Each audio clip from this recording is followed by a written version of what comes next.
Bonjour à toutes et à tous, merci de nous rejoindre au 13h45 au sommaire de cette édition. SAR en première ligne, ce 16 mai, la ville accueille un atelier d'auto-évaluation au Palais des Arts et de la Culture Ngarta Tombalbaye.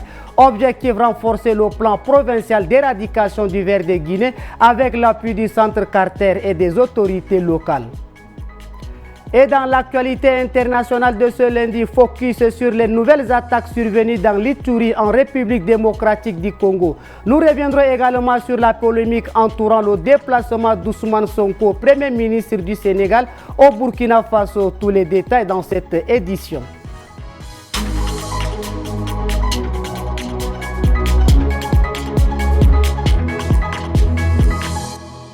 La ville de SAR, chef-lieu de la province du Moyen-Chari, a accueilli ce 16 mai 2025 dans les locaux du Palais des Arts et de la Culture Ngarta Tombalbaye un atelier crucial d'auto-évaluation sur la mise en œuvre du plan d'action provincial pour l'éradication du ver de Guinée organisé par la délégation sanitaire provinciale en partenariat avec le Centre Carter. Cette rencontre a rassemblé les représentants des différentes couches socio-professionnelles de la province.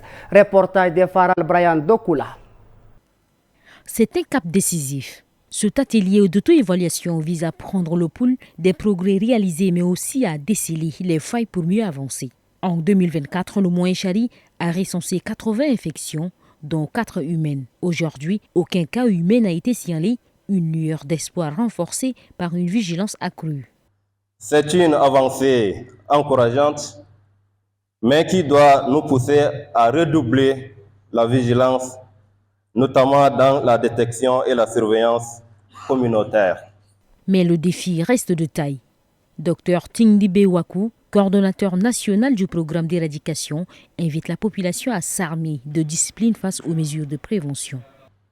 Je souhaite que cet arrêté soit diffusé à toutes les autorités concernées pour sa mise en œuvre. Face à ces défis, nous devons redoubler d'efforts, resserrer les rangs et renforcer notre engagement commun. Mesdames et messieurs, mobilisons-nous tous, unissons nos forces et donnons-nous la main d'association pour chasser définitivement la maladie de ver de Guinée du territoire tchadien. Un message repris avec force par Abderrahmane Ahmad Bargou, délégué général du gouvernement, qui plaide pour une mobilisation sans faille des autorités et des communautés locales. Je vous invite à des échanges francs, des propositions concrètes et un engagement collectif afin que le Moyen-Chari devienne une référence dans l'éradication de cette maladie.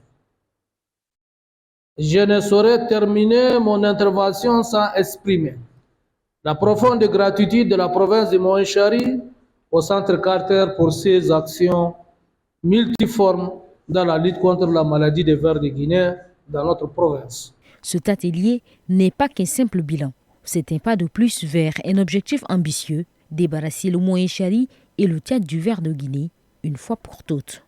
Le mercredi après-midi à la Maison des médias du Tchad, l'Union nationale des étudiants tchadiens l'UNET a tenu une conférence de presse. Objectif, annoncer un grand forum prévu du 25 juillet au 3 août qui réunira les étudiants de tout le pays. Ngambi Daniel, Maxime Solmengar pour Tchad Info. Placé sous le thème « Orienter l'étudiant tchadien vers l'entrepreneuriat et le marché de l'emploi », cette rencontre vise à éveiller l'esprit d'initiative chez les jeunes.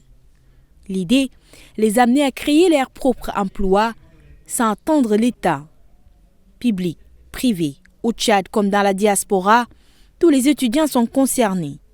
Ce forum veut aussi créer un pont vers l'intégration professionnelle après les études. Cette grande rencontre d'unité nationale nous offre l'ultime opportunité de convaincre toute la jeunesse de l'intérieur et de l'extérieur sans aucune exclusion.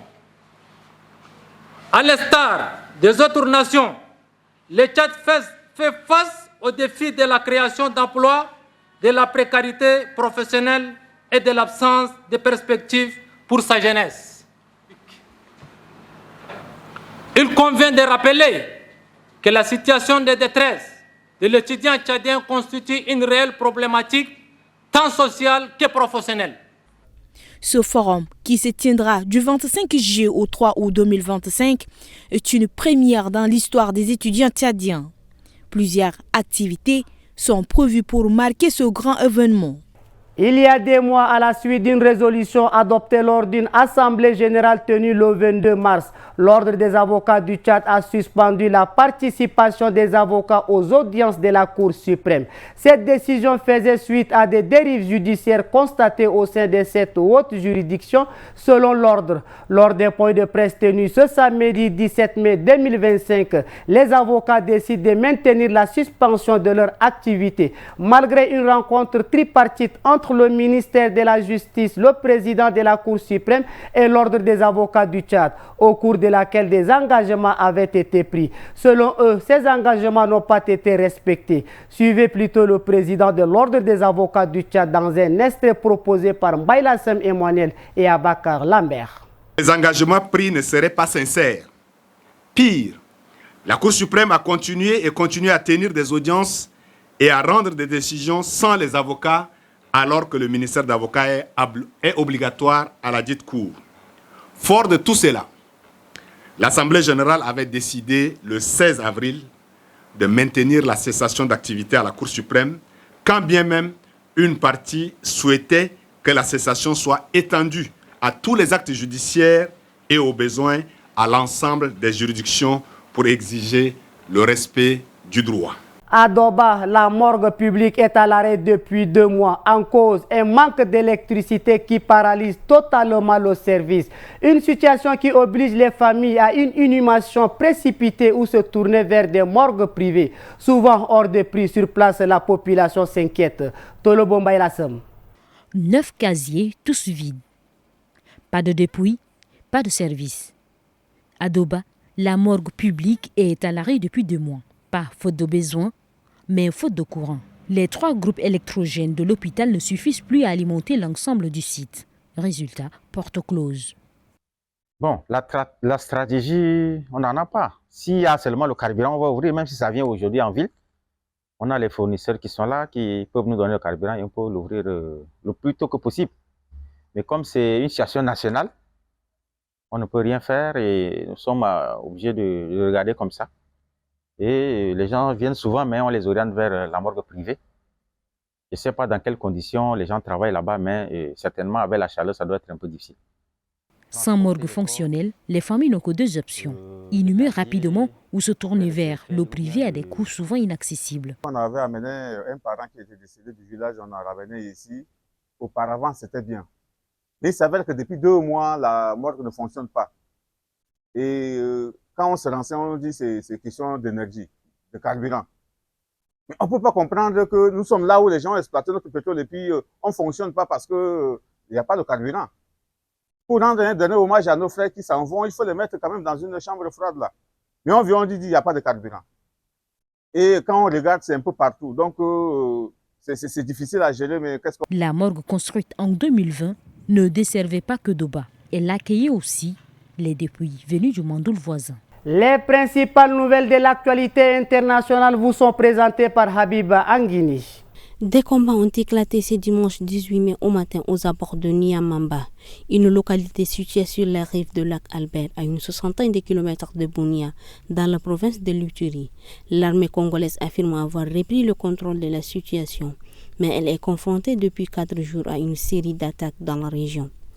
Selon les forces armées de la République démocratique du Congo, ces violences sont les faits des hommes de Thomas Lubumba, ancien pensionnaire de la Cour pénale internationale, qui a relancé un mouvement politico-militaire depuis mars. La zone concernée où les combats ont éclaté s'étend bien au-delà de Niamamba. À l'issue d'une visite d'amitié et de travail vendredi 16 et samedi 17 mai 2025 du Premier ministre sénégalais Ousmane Sonko au Burkina Faso, les 2 pays ont souligné l'importance d'un renforcement de leur coopération, notamment dans les domaines sécuritaires et économiques. Mais ce déplacement dans un pays dirigé par les putschistes qui ont rompu leur lien avec la CEDEAO et région l'AES, créée avec le Mali et le Niger, suscite aussi des interrogations sur le bien fondé de la démarche. Et pour finir, ce lundi 19 mai s'ouvre un forum sur l'avenir de la presse en Guinée, organisé par la Haute Autorité de la Communication. Il doit aboutir à des recommandations en vue d'un exercice libre, mais surtout responsable du journalisme en Guinée, selon les termes du communiqué. Ce forum intervient alors que la presse connaît des grandes difficultés. C'est tout pour cette édition. Merci de votre fidélité et bonne suite des programmes sur notre antenne.